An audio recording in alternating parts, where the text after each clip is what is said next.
Hello and welcome to Loot Level Chat episode 17. My name's Adam Cook and I'm here with Mick Fraser. Hello. And Stephen Chambers. Hey, Steve. Good evening. How are you? I mean, do we get the do we get it out of the way, the thing that everyone's thinking? How fucking hot it is. Yeah, no, you just get it out of the way, get it over and done with, you know. It is a bit warm, isn't it? It's like, because every year this happens. Every year the summer comes, doesn't it? Like, well, you've got to enjoy the 20 minutes you get. No, but every year people are, oh, bloody English weather, it's raining all the time, and we can't wait for summer, and the second summer gets here, you go... But that's because they're just enjoying the English pastime of bitching about the weather, so... 23 degrees, it can stop. 23, 24. That'll do. I'm fine with cool runnings. That's what I'm fine with. It's like 28 today or something crazy. It's going to be 31 tomorrow. So it's mad. Well, the worst bit for me is I've been sat in aircon all day at work, and I've come here and it's just fucking the gates of hell. Yeah, I should say I was joking about us talking about the weather. I don't think we should you're too late now, we're in there. Do that thing. It's the pastime, man. It's very stereotypical of us. I don't think we should actually do it. I think we should talk about some games. And what cooler thing to talk about than a nice, calm thing that cools you down in a game that's called FBC Firebreak. Because that's out now, Remedy's latest game, first-person shooter, 3-player cooperative game that we have played as a cooperative, haven't we? What do you think of it? Steve, you start, because you're the ideal expert in first-person shooters, right? No, Adam, literally not. Oh, did I get that wrong? Yeah, completely as well, you fucking know. We talked about this a little bit on the podcasts leading towards this release date, because we're all sort of, I think even you, Steve, you're not a big horror fan, but you like a lot of what Remedy does because of the weird, thematically, yeah, I love the idea for Remedy stuff. Actually playing horror-based things, no, not so much. And this leans more into, I don't think it leans towards Alan Wake 2, which is like full-on scary game. But this is certainly an unsettling... Control is certainly an unsettling universe. So for those who don't know, FBC Firebreak is set in the oldest house, the original location of Control. But you're not playing as Jesse Faden. You're not playing as any... I want to say as anyone that... Well, you're not really. I think so... yeah. Well, I read the idea of it is that you're the clean-up crew that come in after the fact or something, kind of... You're hanging around with them, aren't you? Well, because I think it's set... So I think officially it's set after the events of Control. I think so, yes, yeah. When Jesse's already like taken control of the oldest house and she's assumed her role, and then it's like, they call the like Firebreak, team Firebreaking, because they talk about the Firebreak a lot during Control, and you don't really know what the Firebreak is. Because I don't remember that. That's interesting. Yeah, it makes sense. But... It comes up in Control quite a lot, and it's in the lore. And it's in like the audio logs and stuff. Yeah. And I had to look at what a firebreak was, because it is a thing. Is it? What is it? Yeah. So it's literally what it sounds like. So when there's a disaster, when there's like a forest fire, and you make a break in the tree, you make a break in the tree line and mow down the grass and dig up the floor so that the fire can't spread.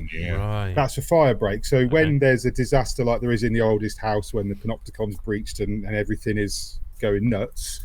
Team Firebreak is sort of steps in to clean up and prevent any more spread. So, and obviously the hiss is the problem. But like, I think if it had been more. So initially, when I saw the trailers and stuff, I was going to say this is never a good start when someone starts there. If it had been more, because I quite like this. Yeah, I don't dislike this, right? I want to make that clear. But I think I was hoping for more than it is, like, which is maybe that's a bit on me. But like when you see something that's so for one, like Control's one of my favourite games of the last few years. I love Control. Same. I really love Alan Wake 2. I love everything that Remedy do in that universe, right? And there's so much to draw on from Control itself, from all the things that are trapped in the oldest house, from all the weird phenomena, the altered world events and stuff like that. And like when I saw the trailers, I guess I was expecting it to lean a little bit more into, like, some of it feels a bit zany, and I don't think the world is zany. I think it's because Control leans more towards, like, it's got some weird shit and it's got some funny stuff, and Alan Wake's got some comedy. Like Remedy do this, Sam Lake writes like that. You know, he does tend to break up the horror and the disturbing with a, you know, a bit of comedy here and there, and it works. But I do You've got think to have one to play off the other, haven't you? Kind of, and I think Firebreak, I expected it more creepiness, and it feels more like, what's that game that's been recently released where it's a bit like, it looks like Among Us, but it's not. It's like you're on a space station and you're all sort of working together, and one of you can get possessed, like one of you can be infected by the alien menace. I can't know what it's called now. Lethal something. I'm gonna have to look it up later, but don't know, man. But I expected it to be Lethal a little Company? bit, maybe Lethal Company. Yeah. I expected it to be a little bit darker like that, and I think this would have worked better had there been more. I don't want to say more content, because it's like it launches with 6 different missions. It and doesn't help the fact it's confusing. Like, it does have an onboarding tutorial, but it is the basic of basic tutorials. Of like, here's how you shoot. It doesn't give you a lot to go on. And then you're just in the levels. But that's the thing that kind of bugged me, because when I thought about this a little bit more, and I kind of thought, like, they could have very easily tutorialized a lot of the stuff in it very easily. Yeah, and I know what the argument will be. It will be, yes, but it's Remedy. They want you to uncover the fact that you can get covered with sticky notes, but then shoot out a fitting to, like, and that is cool. Obviously, I should say that is a thing. By the way, there are sticky notes that you have to. On the second level, the objective is clear the sticky notes, because it's Control, so sticky notes are evil. There's sticky notes everywhere. They're all over every fucking surface. And we'll get into it, but you can use it. One of the classes to do it, or you can just run over them and they'll stick to you, and then you can shoot out like a sprinkler system, and it will wet you and kill the paper. And so that is a real thing, but like, you are not they tell you in voiceovers. But I kind of feel like they do that in service, like it's kind of in service of itself in a way. Like, this is a game where they're not tutorializing, they're just like going, it's funny, this, you know. Yeah, and I kind of think they wanted it to be something that a bunch of like people would stream, and it would give you, it didn't feel like it was in service of the player. Like, we want the individual player to work this out. They wanted like you to work it out with your friends, which makes sense. Yeah. But I kind of feel like it's a little bit like it's almost try-hardy in a way, because tell me fucking something that I like. Yeah. And don't be obtuse for the sake of it. Yeah, and I do, and I think so. I had a bit of a problem with, so the gameplay is great. Like, I want to just say that as a plus side, as a real positive. I think the gameplay's great. I don't think the guns, the actual normal guns, are great. They just feel like normal guns, and that feels a little bit. Aren't they? It's a little bit at odds with this universe. I'd have liked it would have been cool had everybody had like a gun like Jesse's gun in Control, and that had been a thing where you've got like, you can change guns through that. That would have been cool. So I think the guns are a bit naff, but I do think like the way it's set up, so you've got 3 different classes, and you've got like the guy with a jump kit who can electrify stuff, and he can use his kit can help him jump to reach high ledges. That's quite cool, because it comes up in some of the missions, but not all. And then like you've got one of the guys has got a splash kit, so you can hose things down, and then you can either use that to put out fires, or like the sticky notes. If you make yourself wet, the sticky notes will wash off you. You can wash like bad stuff off people. Yeah, and that's kind of cool. And I like the fact that there's like emergency showers, like decompression showers that you hide, and that's what heals you. And you get and they've put like silly Remedy stuff in, like you get achievements, spoiler alert, but you get achievements for like all being in it together, and you get an achievement if you die in one, and it's like, so these things are quite cool. I like that a lot. Well thought through. You know, and there's a lot of stuff in it that I think is really cool, but then also I think it kind of like the missions themselves. So you've got six different missions, and you've got 3 stages of each mission where they get slightly longer, and then if the longest one will end in like, it's like not necessarily a boss fight, but it'll be a group activity, a set piece. Yeah, like the sticky note one, without spoiling all the others, but the sticky note one, you fight a giant sticky note monster by sort of wetting it and electrocuting it, which is very Control-y. But it's interesting you say about not spoiling that, because like it is. I feel like if it's one of those games where when you say that, like you really can't spoil like what happens at the end of that second, or even the first, like the one that's very fire based, because, and I know this is a live service game, and I know that they've already announced I think 2 new jobs. I think there's 2 more coming, something like that. But if you were to like give away just one end sequence of any of those jobs, The jobs are missions, by the way. I don't know if we actually said that, but that's what they're called because you're on the job, not You're like on that. the job, yeah. But like, it's quite thin, isn't it? Yeah, and I think that's what kind of got to me a little bit, because they're very basic objectives. This is the thing. They're thin and There's basic. not really, once you understand it within the first few minutes of playing, especially if you're in a group with people that like when we play together, it doesn't take you long to figure out, you've got to, put this fire Picking out. up little tricks, aren't you, to what make it quicker and easier for yourselves.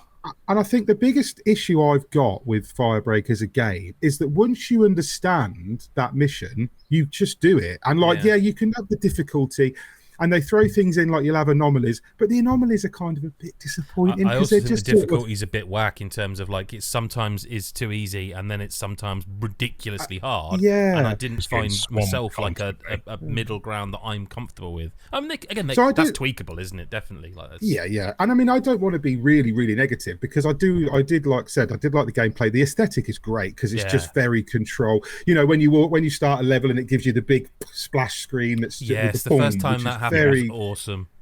Very thematic and atmospheric. I love all that stuff. I think I'd forgotten about that. The three kits work really well together. Yes.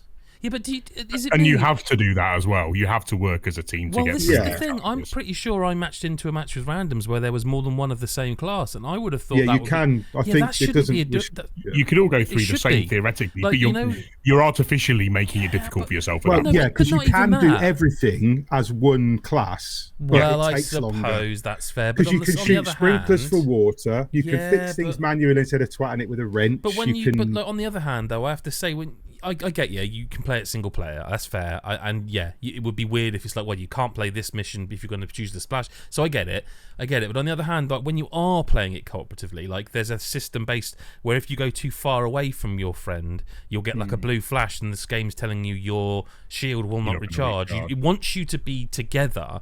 So I feel like if you're why not make it so sure, cool, you can do them all on solo, but if you're gonna play co-op, you pick a role.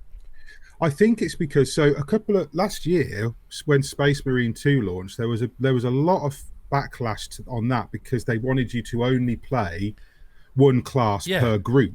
So even though you had 6 classes and it was 3-player co-op, you couldn't match it, and you still can't. They never changed it so you can just take one of each, like so you could all be the same. You still can't do that.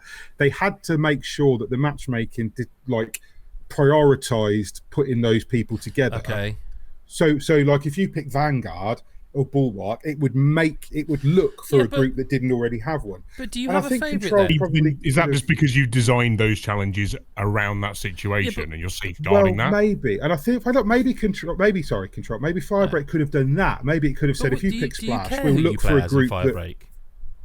Not really. That's what I'm saying. I mean, they're all useful, and some are really useful, and they all have moments where they're really useful, and you can spec out your character with any gun you want. Like you will start the game like when you're the fixer, you have a shotgun. Once you've unlocked a few things, you can go at it with a rifle. So like in terms of the actual kit, like the specialty gameplay, the splash kit, the fixing wrench, I don't really mind. So I don't get why that's like. Are people out there like, oh no, I'm a splash main? Do you know what I mean? Like they don't play or don't feel different enough for people to start maining. It's a secondary weapon, really, isn't it? Yeah, I mean each one's got its own use, but you can work, like we said, you can work around stuff so easily. I don't know. I feel like we're being really down on it, and I'm not. I actually like it, and it's not even one of those where you can be angry going, oh, what, we got this and we didn't get Control 2. You're getting Control 2 at some point anyway. Like, they've said that, haven't they? Unless I've made that up. I'm pretty sure they've said... Remedy's real busy at the moment. I feel like they've got this, they've got like Max Payne they're doing a remake of or something like that, and I'm sure Control 2 is one on the... but it's a really interesting... something different from this, something new to try, and that should be embraced in any devs output, I think. They've clearly got plans. Like I said, there's new jobs coming. They're not going to just go, well, cool, that didn't work. We didn't pick up millions of players on day one. Fuck it, we'll move on to the next thing. Like they're going to support it. I think it'll give it do. a I good think go. it'll do well enough for them. I think Yeah. to keep it going. I just think, and I think it's one of those games that a lot of people I think have dialed into and then gone, oh, maybe I'll come back in a couple of weeks and they've added some stuff. Because I think if you play this, I believe this is one of those games that you can put on a Monday night, and by Thursday, a couple of sessions with your mates, you've kind of seen it all. And it's like, if the gameplay is enough then to hook you into just doing those jobs. And I think what it fails in, I think, is the progression and the rewards. Because I think a game like this that wants you to keep coming back and doing the same thing over and over again, which this very much does. There's, like I said, there's only really 6 jobs. They have 3 levels, but it's all the same thing really. Yep. And I think what it really wants you to do is, like Helldivers did, it wants you to go after those unlocks. It wants you, because the unlock system is very similar to Helldivers in a way. You've got to find specific currencies while you're actually in the game. They're all shared between you, so it doesn't matter who picks them up. And then when you go back, you've got a very, very similar to Helldivers, the way it does its requisitions. It's literally called requisitions as well. Yes, yeah. So like you go in and you've got like a block, and when you've unlocked the whole of block 1, you can go on to block 2. And it's got like, it's weird to me because it actually has the, and again, a bit like Helldivers, it has the weapons and the upgrades and stuff all still in these. So, and it's almost like a battle pass that you have to go on, and then there's a separate one as well that you can pay for. And like, it's so uninspired, and to me, like, the outfits are just, they're just variations of different yellow overalls or coveralls. You said that the other night, like, why are you unlocking something? It looks virtually the same as what you've already got. And exactly the same as you've already got those things unlocked, but you can unlock them a slightly different version where it's blue instead of yellow. That sort of stuff, I think, if you're going to base your game around the idea of gathering, because some people don't play it for this, but a great deal of players that play service games play it for that dopamine hit of unlocking the new shit on the battle pass or on the free battle pass or whatever. That's what part of it is. And I think, and I do think, I genuinely believe Firebreak, I think Remedy completely missed the mark in terms of giving us things we want to unlock. Like, yeah, we want to unlock weapons, but I shouldn't have to unlock weapons on a pass like that. I should be able to find that. Let me find that in the game. Let me find a weapon in a mission and bring it out. And now I've got that. And let me spend my currency on, give me silly hats if it comes to it. Or give me like, give me Jesse Faden skin or, do you know what I mean? You can even do like just like cool lore and artwork from the universe. That would be good to have. Alan Wake skin. Give me Aidan, what's his name? Aidan Gillen from Quantum Break. Give me his skin. Like, give me stuff like that feels a bit, that feeds into the universe a bit and isn't just like a different color welder's mask for this guy who's got no face or personality anyway. It misses the mark a little bit as well, because like specifically, are you talking about the stuff you unlock there? Like you unlock the, I forget what it is it a gnome or something as part of the battle pass? I think it's something like that. And it's like, that's Half-Life reference much? Yeah, but it's Left 4 Dead, isn't it? Where you can, there's like, or Left 4 Dead 2, where you can carry it through the whole level. Yeah. And, but that was something you discovered while playing, not just something you unlocked. Yeah, and I think that Firebreak does this with some of the cooler special stuff later, because it's just sort, you use a piggy bank gun that sprays coins, and that's really cool and weird. But you just pick it up from the battle pass thing. So it's like, why couldn't I find that in? Like, there's so many shelters in the game, and you go in and they're just ammo and grenades, really. And occasionally that gun some that research. Kills, the gun. Yeah, it's just a big give me ammo something. crate. Yeah, maybe put a puzzle in the mission where I've got to unlock this shelter, and then in that specific shelter, there's a chance that it spawns a piggy bank, and then when you've got that weapon, it unlocks in your arsenal, and give us something to really work. And I think that the reason that I'm down on it is not because I'm kind of frustrated, because on the one hand, it's got really fun gameplay. Yeah, it's got a really great aesthetic. It's got a really good atmosphere. Like, the shooting feels good. The actual gameplay, like the jobs themselves, quite fun the first few times you do them. They run out of steam, but they're quite good. And then on the other side of it, it's like all the stuff that's meant to keep you coming back to a live service game, that kind of feels flat to me. And so I'm just, I mean, one of the perks is, like, the first perk is allows you to carry a grenade, isn't it? No, the first unlock, it forces you to tutorial-wise, is unlocks a grenade. There's one of the first perks is like you can carry an extra grenade, and it's like that, not hugely inspiring, like, idea-wise, is it? Another one is, you can recover quicker in showers, and like, well, this is Remedy. Like, this isn't generic Game Studio B. This is Remedy. That's that point you're making right there. That's the thing. This is Remedy. This is the Controllerverse. This is the Alan Wake universe. Give me some fucking mental shit. Give me some. Do you know what I mean?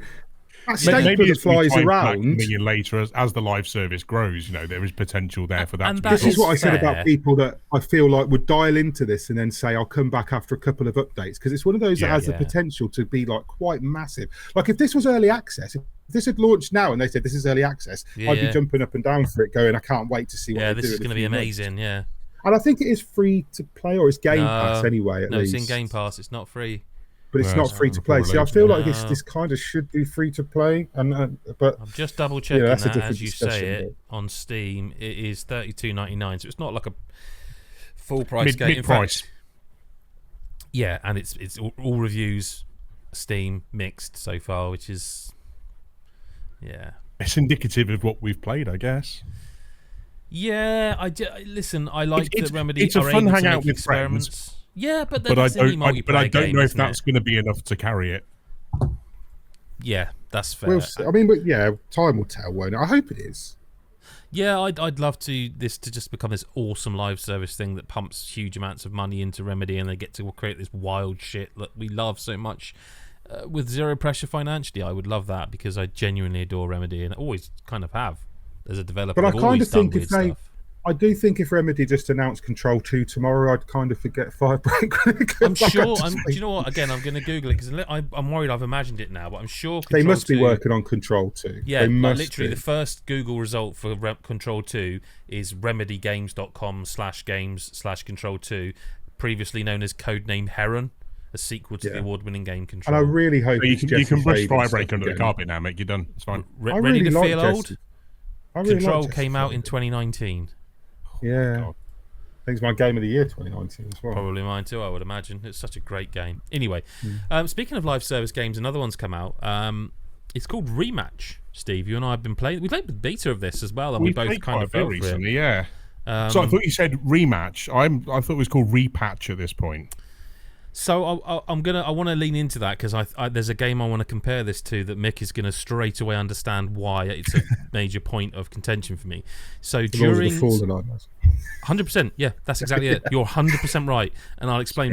We'll get in. No, he is, and it's me and him had experiences with this before. It's not uncommon for a game to be patched or updated during review builds, like review processes. In fact, it's become quite common to be told there is a patch and this is what's in it. Just if you wouldn't mind, bearing it in mind, or if you can play it before you write your review, even better. Like, it's not uncommon. Constant tinkering, isn't it? This whole thing with like the Switch 2, made me think about this a lot recently, where it's like press have always been trusted to play games that are like gold, which used to mean finished, but now it means 1.0 and shippable. And press have always been trusted to play a game that's not quite final that the user's going to get, or it will be in a week. And then it's still a week before. That's the privilege of having a game early. That's part of the job. It goes with it. Rematch had betas, quite a few. And I'll be honest with you, from what I played of the last one, I didn't find a huge amount wrong with it. A lot of the stuff I found wrong with it were things like, it seemed to be a bug, like every time you finished a match, win, lose, or whatever, it would say first win of the day. And it's like, no. Which sounds like nothing, but it does get mildly annoying. But also, that's a sign of a very good game. If you're pointing out is something so inconsequential, it just doesn't matter. It is a minor thing, but this has had, at the time of sort of not finalising, I guess, but recording this, been in the early access, like the 72-hour early access period before the game was out. You pay for the premium edition and you get early access for a game because you paid extra money. Yeah, get you a few extra days. Because that's another thing, by the way. Early access used to mean something else. Now people are just using it to mean you can pay more and get it 72 hours before it's released. That's not early access. That's something else. It's an excuse for a few extra quid, it feels like. But it's not early access. That's a Steam whatever. That's neither here nor there. Within that period, they have just patched this game repeatedly, and every time they've patched it, I feel like they've made it worse in terms of like the ball just warps over. Let's get into what it is. You'll think they've cheeked a few things that feel a little better, and then you'll trip over something that is just another huge bug, it feels like. But Mick, here comes that phrase that you might have been waiting for. We are listening to the community and constantly updating the game based on your feedback. Fuck me. Do you remember Lords of the Fallen? It was Oh, that was exactly what came to mind. insane. It was But every listen to was people, every for day. the love of God. the last few Every days day. before the embargo. I think it was more than a few constant days. I updates. think it was about a week. It was a patch a day. Yeah, and then it hit. The game launched, and it was just constant. And Yeah. but even now, it's completely fucking Oh, yeah. unrecognizable. Yeah. It's And wonderful. Don't get me wrong. Really. Oh, I loved it. It was a great game, and I think the patches on the whole, It's even better now. They I'd released say it 2.0. leaned.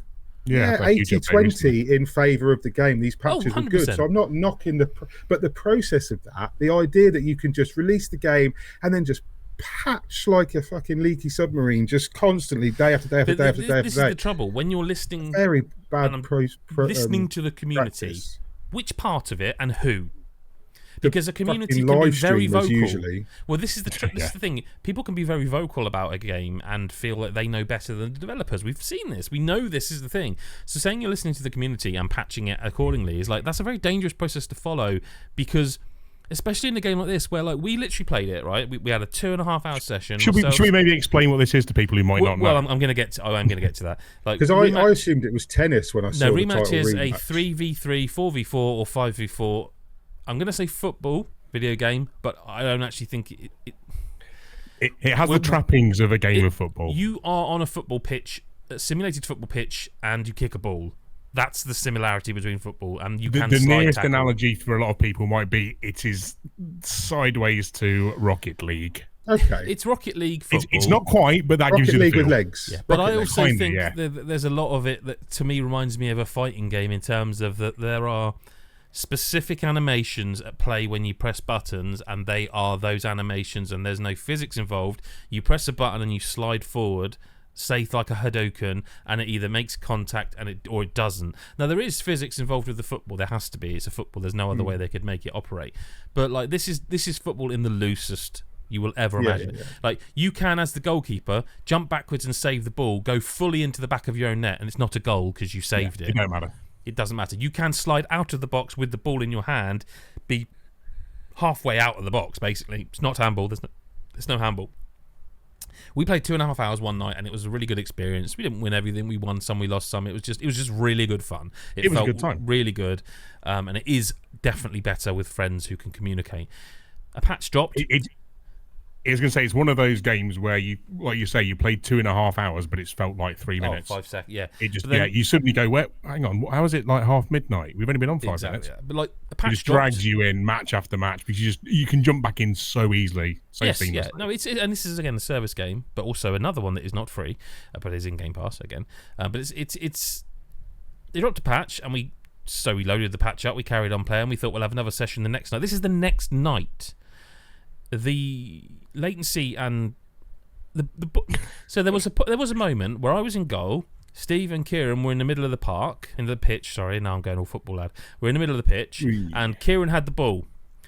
The ball warped like that, and no longer was in the midfield, miles away from me. It was right in front of me, where suddenly a striker of the opposition was who scored against me. We were 2-1 up. We were no longer 2-1 up, and I had never seen that. We couldn't even see that until it had basically happened. It just went click. It was like blink to some. There's balls now in front of you. It's warped the length of the pitch, and I don't even know. Like the time we're recording this, I don't even know. I don't even know what it's going to be like the next time I play, and I'm frustrated because I think mechanically they've got a really cool, unique thing. I'm obviously I love football. I love football. It's one of my passions in life. I love my sport, and I used to love when like.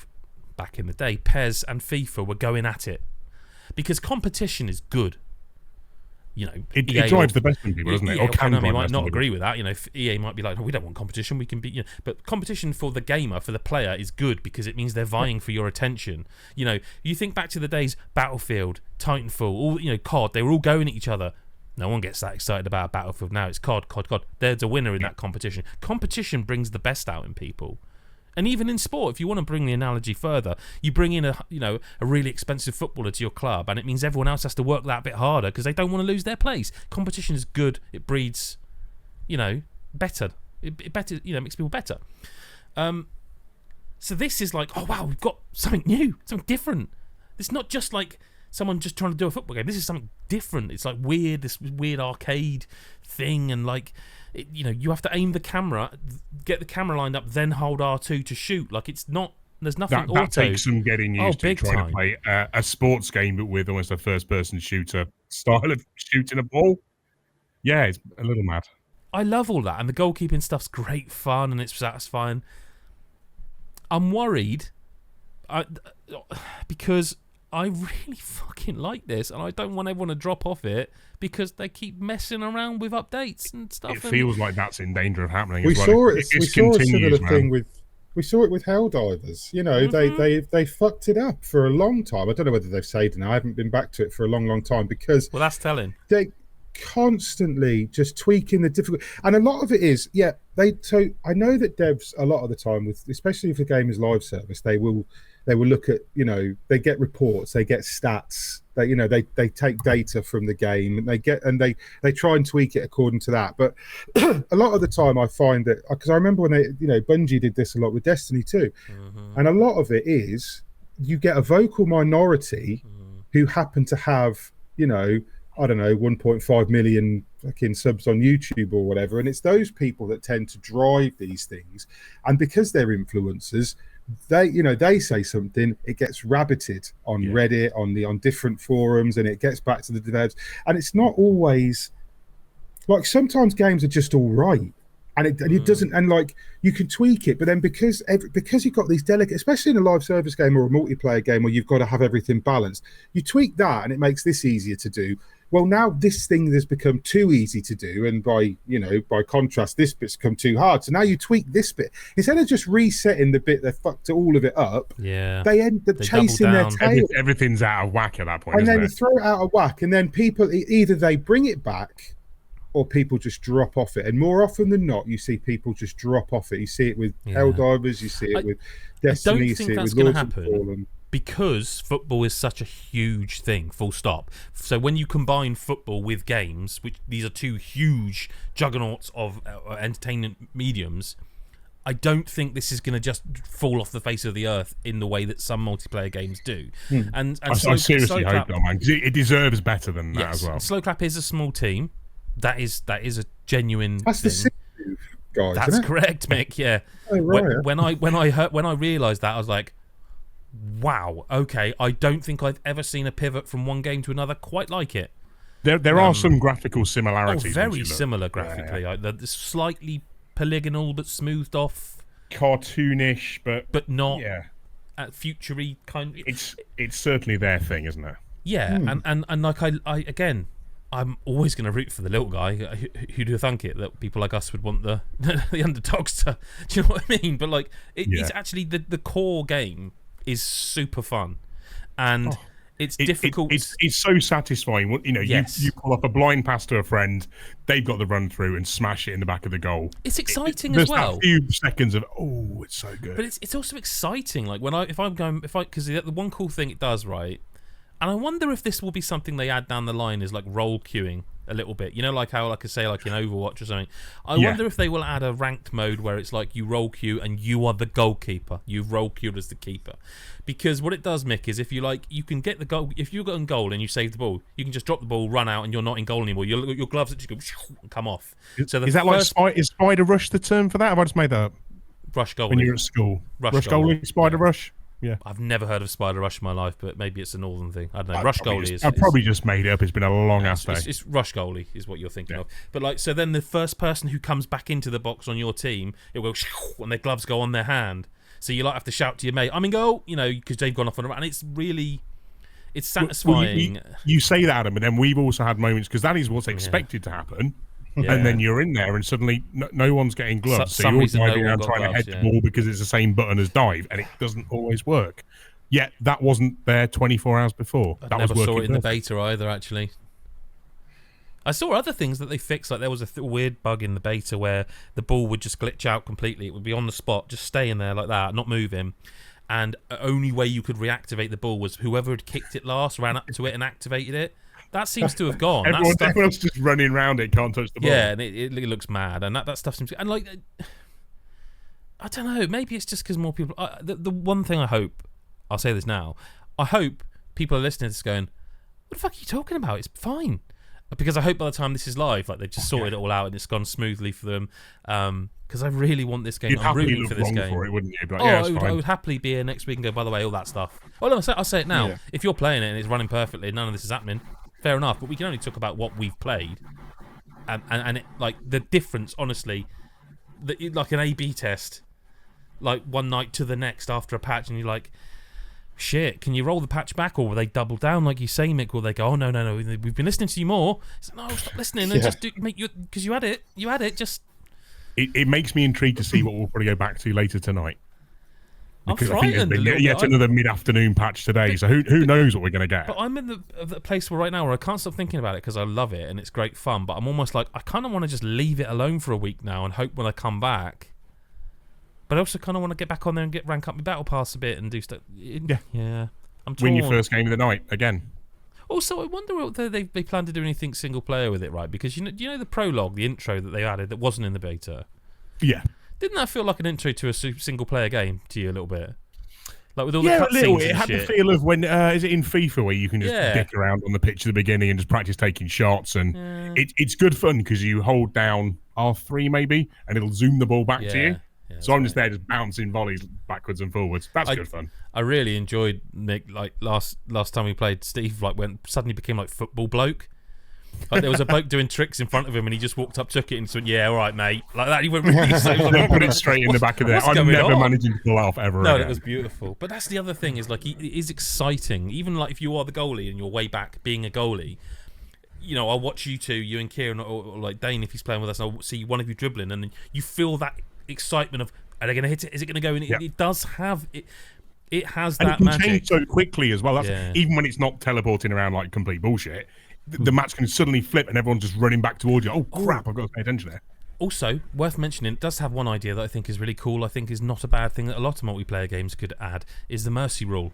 Now, I don't know if that became a Rocket League thing or not, but in this, if you go 4 goals ahead, so you could be 2-2, but if you get to 5-2... As soon as you've got a 4-goal deficit, isn't it? Yeah, well, as soon as you get to 3, it will come up with warning mercy rule. If you score and you go 4 goals ahead, end of the match, you've won. Yeah, Destiny 2 does that. If you reach a certain point, Shax just calls it, because the other team can't pull ahead. It's a good idea, man.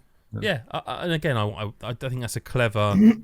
little addition, so it shows that they're not just gone, we're going to do this. You know? We've had a few matches where that's kind of gone backwards and forwards as well, so it can keep going for a while. It just adds an air of tension to it all. Yeah, I'd love to see them add more to it. I'd love to see them do like a weird little penalty shootout mode. Like that would be great fun with, you know, that'd be tense as all hell because of the nature of it, but we'll see. I'll take the solid patch first, then see where we go. Yeah, all right, fair enough. Seeking a scene where we go, one for you, Steve. It's a bit of a shorter pod this week. I'm not going to lie to you. We're all roasting, and it's boiling, man. No, but we're too excited. We want to get to Mick Teasers Volume 2, which is going to be a bonus podcast. Fail miserably. Patreon.com/lootlevelchill if you want to hear and join in with Mick Teasers, a cryptic crossword style puzzle thing, sort of. It's a good time. I'd recommend it. It's a good time, but we've got to do episode 2 of that as well. But we do need to talk about Mina the Hollower, which you have now played the demo of. I have. I don't know what the hell it is, so I'm looking forward. I've no idea what this is. Have you not heard anything about it at all? No. I know nothing about it at all. Like, I haven't even seen a screenshot of it, so I don't know anything. How much of a fan of a Shovel Knight have you been, Michael? Not much of one. Really? Okay. It leans into the difficult end of... All right, what about the original Zeldas? Yeah. It's... oh dear. No, not a fan of the old top-down. Not a fan of the old top-down. Well, hold your powder then, Mick, a little bit, while Steve talks about Mina the Hollower. Yeah, so this, for me, I've loved Shovel Knight. Yacht Club's just been fantastic with it. They put out the game, put out then 3 more DLCs taking characters from the base game and their own little journeys. And have been just adding to this for years now. You know, Shovel Knight is not the game that came out initially anymore. There is so much extra in there, and it's been loved and supported for a long time. They have taken the idea of a lot of the ideas from this and now turned it into a Zelda-like. So rather than being a 2D Mega Man-esque, I guess was the nearest game I would think of, it's now Zelda Link's Awakening from Game Boy Advance. And it's the classic... This looks like how you remember games looking. They didn't. They look nothing near as good as this does. But in your mind, this is what they're like, and it looks fabulous as far as the pixel art goes. It's beautiful, man. It's a modern day Game Boy Advance game. I'm down for that day one anyway. I'm sold on that idea. And yeah, so you are going around as titular Mina, rodent lady, anthropomorphic little girl. I can't tell you what rodent. I'm not going to pretend. Probably a mouse. Who knows? And you are playing through in a semi-top-down view in a Zelda-esque world, fighting your way, finding secrets, breaking down walls, burrowing underneath platforms, doing platforming challenges. And we've been given recently a 30-minute demo, which will give you basically the outline of the story, the first level, and a boss. And I'm all in, man. I knew I was going to like this anyway. There was nothing for me, nothing standing in the way of me liking this. But having got my hands on it now, yeah, man, this is going to be killer. This is coming in October, I believe. It's not, which isn't far off as far as it goes. October 31st. Yeah, man. It was announced at SGF, wasn't it? Yeah, my mum's birthday. It's brilliant. It takes a lot of the Shovel Knight ideas, so things like relics or trinkets that will enhance how you play or make you play a certain style. You've got choices of weapons in there, one of which was twin daggers, one's a Castlevania-esque whip stroke ball on a whip thing. Yeah, so I know that's what we've seen so far in the demo. I'm going to extrapolate from that and say we're going to see a lot more that allow you to tweak how you want to play this game. And it's more combat heavy and centric than Zelda has probably ever been. Well, at least in what I've played from the demo so far and what we've seen, it is very combat heavy. And yeah, it's great. I mean, what do you want to know about it, man? You told me everything. Now? Can I play it now? You could have done had you heeded my words a couple of days ago, but having left it a little too late, demo is now gone. Yeah, it's a Steam Next Fest demo, and I thought sometimes they just leave them up, don't they? But they I thought they had, because I went back to it and it was still running on Steam Deck, and then for you to come back and say, "Oh, that's gone," I was like, I went to the store page and there was no demo, and I even looked at their Steam post about it, and it's just click here to go to the demo page, and I clicked it and it just went to the Steam page, the home page of Steam, not even their game now. Oh. It's one of those things you have to play and get a feel of too. The weighting and the control of it feels just right. But it also sounds like it's one that if I'd have played it now, I'd have been thinking about it all the bloody time up till October 31st. Yeah, so. This is going to have the Pipistrello effect, I think, for you. Yeah, that's what I mean. So like, I'm maybe not that gutted, because when I look back, I wish I hadn't played that preview of Pipistrello, because I would have just, not been waiting forever for it. This has been the fact that I say if I can still do it, which I'm not sure I can, having from what you just said. There are secrets all over the shop. Again, which Shovel Knight did a lot. It's a lot of things hidden away, so there's a fair amount of replayability should you want to dig through. You can rush through and finish this thing in 30-35 minutes, I would say. But I would say that if you wanted to spend a bit of time, you've probably got a good hour plus in there, just finding odds and ends and little secrets. Yeah. I think if you've downloaded the demo, you should be able to play it. Like, it's rare for them to rescind access. The Steam developers can do that, but I think it'd be maybe, I don't know. Yeah. They tend to do it more with sort of closed betas and demos and stuff than they do with anything else, because it's like, they represent early builds and things, and I guess that's why. Yeah, I guess it sounds. I don't know. Yeah, it's not. I think you have a passing love of older. Yeah, and I think like hearing you talk about it, obviously it sounds like it's not my sort of thing. Is basically it. Like I don't really like Pipistrello. I couldn't just get it, like that sort of game doesn't really. It never has either. Done really anything for me. So I like the idea that it looks like a modern version of what those games looked like, because that's what I quite liked about like Link's Awakening. Like was one of the things I really liked about Link's Awakening was how it looked, and so it led me to play it more. Yeah. From what I've played so far, I can't say for sure whether this will be enough to turn heads from people who aren't actively having nostalgia for that style of game. I would hope so, but we'll have to wait and see once we got more out there. Yeah. Fair play. Well, look, it is a shorter episode this week. They can't all be the 2-hour long SGF Switch 2 fests that we've had on episode 15. Epic times. But we do, it does give us an opportunity to remind you that we are Patreon funded, and patreon.com/loot-level-chill will get you access to the bonus podcast, access to behind the scenes stuff, Discord access, all sorts of things like that. And we think it's worth it. We don't ask for very much, a couple of quid a month really, and you get obviously access to all of the previous pods, not like just the future ones. You get all of them, and you can pay monthly, so it's pretty easy to do. You can do it on your iPhone. Bag of chips. Yeah. And I'll be honest with you, I think some of the quizzes we've done are worth that alone. So, for sure. Yeah, and we are. Who knows what weirdness you're going to get in the coming months as well? Yeah, there's been discussions about some stuff we could do that's going to be a bit different and a bit more not normal, shall we say? Not abnormal. You're not but normal. No, I'm not. Also, if you are just an audio listener, whether you listen on Spotify or iTunes or via pod, whatever pod app you use, you can also find us on YouTube at Loot Level Chill as well. That's really it. It just remains to say thank you to Steve and Mick. No news this week. The only question I have is, how can I hear the next episode of Mythbusters? And that is unfortunately patreon.com/loot-level-chill. That's the listener question of the week. That comes in from Adam Cook, but it's got an E on the end. So it's not Cookie Monster. Yeah, I know him, man. Yeah, that's the one. So that's the answer is patreon.com/loot-level-chill. Thank you, Mick. Thank you, Steve, and everyone else. We'll speak to you next episode or whenever you choose to listen. Bye bye for now.